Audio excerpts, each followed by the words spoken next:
오늘 뭐 우리 시장의 단연 특징주라고 하면 쿠팡 관련주들이 아닐까 싶어요. 지금 뭐 택배 관련도 그렇고 제지 관련주도 그렇고요. 자, 쿠팡이 미 증시에 이제 상장했다 그 소식 때문인데 상장 이유부터 한번 들어보도록 하겠습니다. 이하리 기자. 네, 예, 쿠팡이 왜 미국 증시에 갔을까라는 의문을 가지시는 투자자분들이 많으실 텐데 일단 국내 증시보다 미국 증시에서 더 높은 가치를 인정받을 수 있다라는 그러한 이야기들이 더 업계에서 이야기가 많이 됐었습니다. 네. 실제로도 지금 IPO 하면 55조 원 이상이 될 것이라고 이야기가 되고 있고요.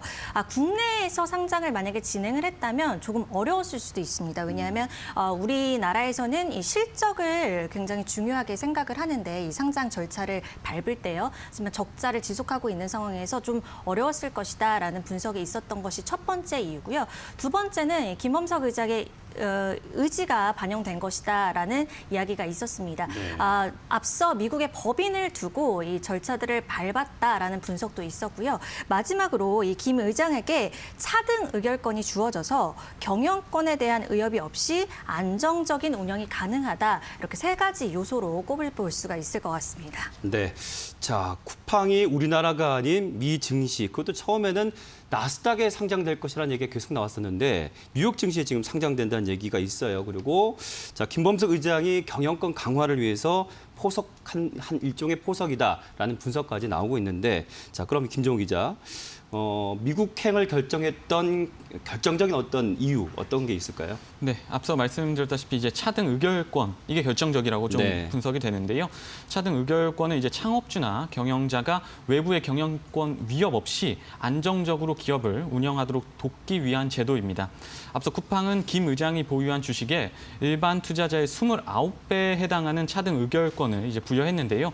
좀 쉽게 설명을 드리자면 쿠팡 주식을 일반 주식과 슈퍼 주식으로 나누고 김 의장이 가진 이제 슈퍼 주식 한 주를 다른 사람이 가진 일반 주식에 이제 29배에 해당하는 의결권을 갖도록 한 겁니다. 결국 김 의장은 이제 쿠팡 지분의 2%만 지니고 있어도 전체의 58%에 해당하는 권리를 행사할 수 있다는 점에서 향후 안정적인 경영권을 행사할 수 있을 것으로 보입니다. 이제 앞서 기업 공개를 했던 미국 숙박 공유 업체 에어비앤비 잘 아시잖아요. 네. 여기도 역시 창업주들에게 일반 주식 대비 한 20배의 차등 의결권을 부여한 바 있거든요. 이처럼 좀 우리나라와는 달리 미국에서는 의결권을 차등화한 여러 주식을 이제 발행하는 것이 좀 일반적이라고 볼 수 있습니다. 그래서 미국처럼 이제 국내에도 차등 의결권을 도입해야 한다는 목소리가 이전부터 좀 존재를 했고요. 특히 최근에는 이제 여당인 더불어민주당에서 벤처기업의 차등 의결권을 도입하자는 움직임을 좀 적극적으로 보이고 있습니다. 이를 두고 국내에서는 찬반이 좀 엇갈리고 있는데요. 중소기업을 경영권 위협에 신경 쓰지 않도록 이제 돕는다는 점에서 찬성하는 목소리가 있는 반면 반대로 이제 차등 의결권이 좀 적은 자본으로 기업을 지배할 수 있게 하니까 장기적으로는 재벌 세습의 제도화를 초래할 수 있는 초래할 수 있다. 이런 우려도 있는 게 사실이거든요. 때문에 여당이 이제 관련 법안을 제출했는데 이달 임시국회에서 과연 어떤 결과로 이어질지 좀 지켜볼 필요가 있겠습니다.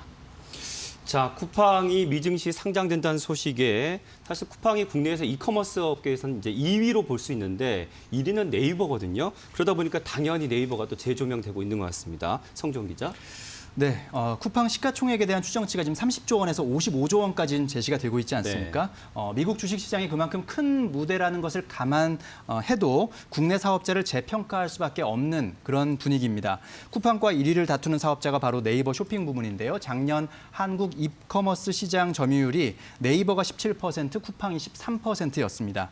현대차증권은 네이버 쇼핑이 쿠팡과 비교했을 때 자체 배송망이 없다는 것을 감안해서 조금 할인을 하더라도 네이버 쇼핑 가치가 20조 원 정도는 돼야 한다라고 이제 평가를 하고 있습니다. 이에 따라서 현대차증권이 네이버의 목표 주가를 오늘 50만 원으로 상향 조정하기도 했는데요. 또 교보증권, 이베스트 투자증권 역시 네이버 쇼핑의 재평가가 필요하다는 의견을 제시했습니다. 오늘 네이버는 상당히 강세를 지금 나타내고 있고요. 또 쿠팡 관련주들도 오늘 급등하는 모습입니다. 쿠팡 물류전담 운송사 동방은 상한가를 기록했고 또 쿠팡이 출시한 OTT인 쿠팡 플레이에 콘텐츠를 공급하는 KTH 또 쇼박스도 급등하는 모습입니다. 골판지 관련주 대형 포장, 영풍재지 등도 강세 흐름을 또 나타내고 있습니다. 자, 오늘 뉴스 이슈 기업인 이슈까지 세 분 기자 수고하셨습니다. 고맙습니다. 고맙습니다. 감사합니다.